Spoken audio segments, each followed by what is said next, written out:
నమస్తే అమ్మా. నమస్కారం తల్లి. అమ్మా, హ్మ్. చిన్న పిల్లలు హ్మ్. వాళ్ళ ఎదుగుదల కోసం రకరకాలుగా హ్మ్. మంచి ఆహారం పెట్టాలి, పౌష్టిక ఆహారం పెట్టాలి. అవును. ప్రతిదీ చూసి చూసి హ్మ్. ఏది పెడితే మంచిది, ఏది పెడితే మంచిది కాదని ఆలోచించి పెడుతూ ఉంటాం కదా. అవునమ్మా. కానీ ఈ మధ్యకాలంలో ఎలా అయిపోయిందంటే డ్రై ఫ్రూట్స్ అమ్మా. అబ్బా! అంటే సంవత్సరం లోపు పిల్లలకి జస్ట్ అన్నం ముట్టించకపోయినా కూడా అన్ని డ్రై ఫ్రూట్స్ని కలిపి దాన్ని మిక్సీ కొట్టేసి ఆ పౌడర్ని కలిపి పెట్టేయటం, లేకపోతే పిల్లలకి ఇంకొంచెం పెద్ద పిల్లలు అనుకోండి నానబెట్టిన బాదం పప్పులు ఇచ్చేసేయటం. ఇట్లా ఒక్క బాదం పప్పు అనే కాదమ్మా, అన్ని రకాల డ్రై ఫ్రూట్స్ని ఇచ్చేయటం అంటే ఎదుగుదలకి తోడ్పడుతుంది అనే ఒక ఆలోచనతో.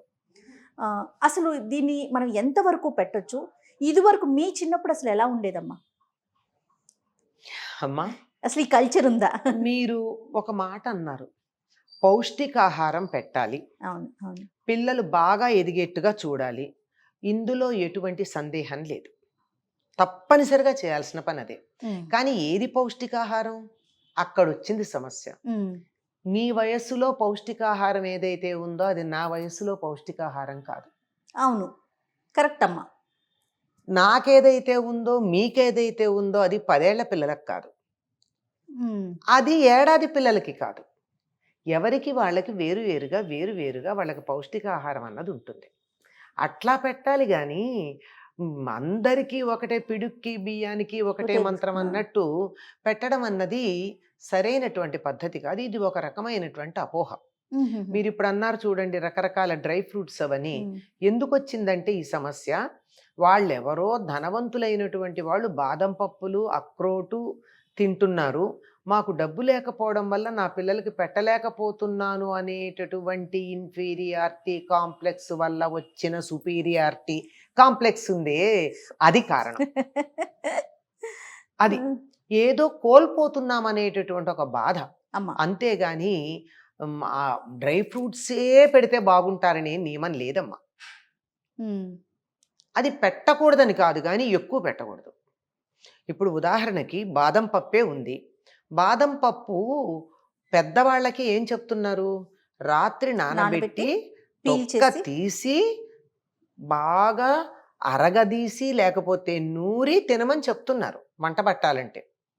ఉహు, ఉమ్, ముఖ్యంగా నార్త్ ఇండియాలో కొన్ని కమ్యూనిటీస్లో ఏం చేస్తారంటే ఆమ్, డెలివరీ అయిన తర్వాత బాగా పాలు పట్టాలి, ఒళ్ళు గట్టి పడాలి, బాలింతరాలి కానీ ఈ పొట్టు తీసేసి నానబెట్టిన బాదం పప్పు ఇచ్చి సాన అక్కడ పెడతారు. సాన మీద వీళ్ళు దాన్ని నెమ్మదిగా అరగదీసి అరగదీసి ఎంత నెమ్మదిగా పేస్ట్ లాగా వస్తే దాన్ని వేలుతో నాకుతారు. అది వంట పడుతుంది. అంత మెత్తగా చేస్తే బాదం పప్పు బాగా వంట పడుతుంది. ఉమ్, ఇష్టంగా తిని రుచి కోసం తిన్నాము బలమని కాకుండా సరదాగా తిన్నాం అనుకో, ఓకే. టేస్టీగా ఉంది, ఇట్స్ ఓకే. కానీ వంట పట్టాలంటే ఇంత బాగా చెయ్యాలి. అంటే ఒక రాళ్ళు తిని రాళ్ళు అరిగించుకునే స్థితిలో ఉన్న బాలెంతే అంత మెత్తగా అరగదీస్తే తప్ప వంట పట్టనిది. ఇంకా జీర్ణకోశం పూర్తిగా తయారు కాని బిడ్డలకి ఇంతంత పెడితే అరిగించుకుంటారా? అన్ని రకాలు కలిపి. అన్ని రకాలు కలిపి. అంత అయ్యాక కూడా పిల్లలు ఇలాగే ఉంటారు. కారణం ఏమిటో తెలుసా? అమ్మా. వీళ్ళ శరీరంలో ఉన్న శక్తి ఈ తిన్న డ్రై ఫ్రూట్స్ అరిగించుకోవడానికి సరిపోయింది. లంక మేత, గోదావరి ఈత. ఆ, దీనివల్ల ఏదన్నా శక్తి వస్తే అమ్మా. వచ్చిందంతా అరుగుదలకు సరిపోతుంది. ఇందులో బలం లేదు. 100కి 90% వాళ్ళు విసర్జనలో వెళ్ళిపోతుంది. ఉమ్, నిజంగా ఆ బలం కావాలి, ప్రోటీన్ తక్కువయ్యింది, బిడ్డకి మంచి బలం కావాలి అంటే ఒక్క బాదం పప్పు తీసి ఓపిక ఉంటే అరగదీసి పేస్ట్ చేసి అది పెట్టండి. ఓ, అది వంట పడుతుంది. ఆ, అంత ఓపిక లేదు. ఒక్కసారి ఏదో తీసుకురావడం, పౌడర్ చేసేయడం, పెట్టేయడం, అంతే. తినేస్తే లావెక్కుతారని కాదు. తింటున్నారు పిల్లలు. ఆ, కానీ తింటున్నారమ్మా. తిన్నది వెళ్ళిపోతోంది. వంట వంట పట్టేది ఎక్కడ? పట్టట్లా. వంట పట్టాలి కదా. ఇది అక్కర్లేదు. పూర్వకాలం ఎప్పుడు పెట్టలేదండి. ఏడాది లోపల పిల్లలకి అసలు 6 నెలలకు కానీ ఘన పదార్థం పెట్టట్ల. తల్లి దగ్గర పాలు లేకపోతే కూడా పోతపాలు, ఏదో రకమైన పోతపాలే ఇస్తున్నారు. అవును.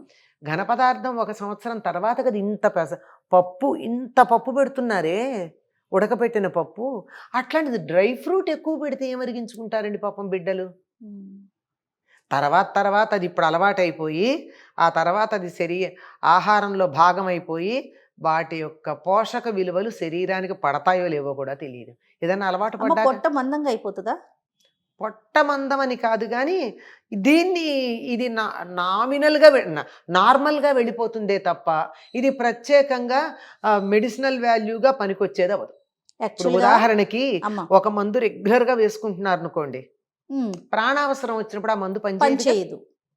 ఎందుకంటే అది నీ శరీరంలో ఆహారంలో భాగమైపోయింది. అవునవునవును. అందువల్ల అట్లా కాదమ్మా. ఎప్పుడన్నా పెట్టండి, కొంచెం పెట్టండి.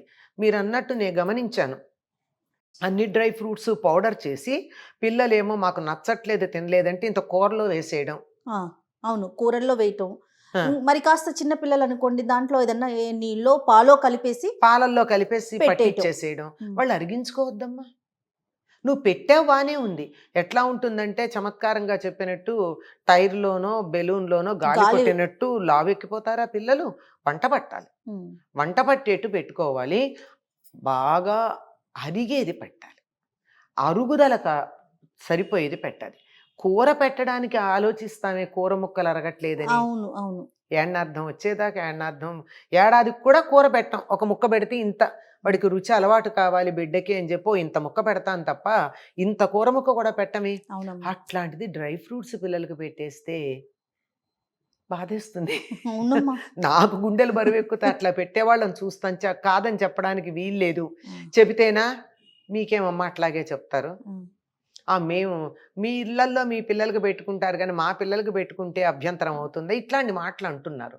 ఇది ఫాల్స్ ప్రెస్టేజీ, ఈ సోషల్ స్ట్రాటాలో ఉన్న డిఫరెన్సెసు, వీటిని ఓవర్‌కమ్ చేయాలనేటటువంటి ఒక రకమైన తాపత్రయం ఇవ్వే తప్ప నిజంగా పిల్లల దృష్టిని మాత్రం అనిపించదు. హ్మ్. వాళ్ళకి కొంచెం ఒక 5 ఏళ్ళు దాటిన తర్వాత ఏమన్నా పెట్టొచ్చమ్మా? అప్పుడు పెట్టొచ్చు. కూడా ఇలా అరగదీసి పెట్టాలంటారా? అక్కర్లేదమ్మా. ఆ! అక్కర్లే. వాళ్ళు నమిలి తినడం అలవాటు చేయాలి. నవలాలి. ఇప్పుడు శరీరం ఎలా ఉంటుందంటే ఎదుగుదల అమ్మా. శరీరంలో ఒక్కొక్క అవయవం ఎదుగుతూ ఉన్నప్పుడు ఆ అవయవంతో అరిగించుకోగలిగిన పదార్థం పెట్టాలి. ముందర ఎందుకు పెట్టం మనం? కార్బోహైడ్రేట్ పెట్టం. పిండి పదార్థం పెట్టం. హ్మ్. హ్మ్. ఎప్పుడు పెడతాం? చొల్లు కారడం మొదలెట్టాక పెడతాం. అవును. చొల్లొచ్చింది అంటే పిండి పదార్థం అరుగుతోందని అర్థం. అప్పుడు కదా మనం అన్నం పెడుతున్నాం చొల్లొచ్చాక. అంటే అప్పుడు పిండి పదార్థం అరుగుతోంది. పప్పు పదార్థం ఎప్పుడు అరుగుతుంది? ఇంకొంచెం అయ్యాక పప్పు పదార్థం అరుగుతుంది.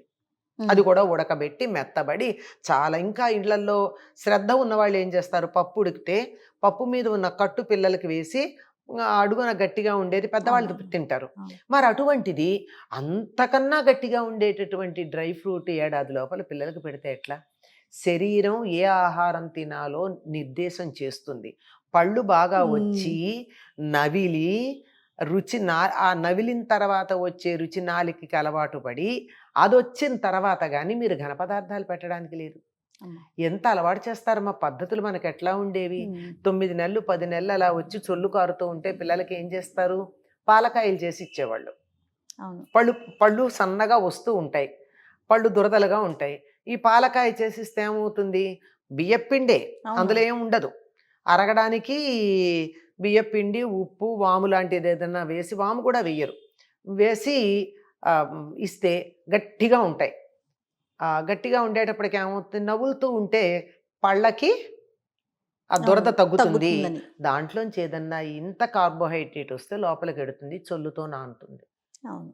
ఇంట్లా ఇంత జాగ్రత్తగా సైంటిఫిక్‌గా పురువులు చెప్తే, ఇప్పుడు తీసుకొచ్చేసి పెట్టేస్తే వాళ్ళకి అరుగుదల ఎక్కడొస్తది? అరుగుదల కష్టం. వంట పట్టడం కష్టం. ఆ!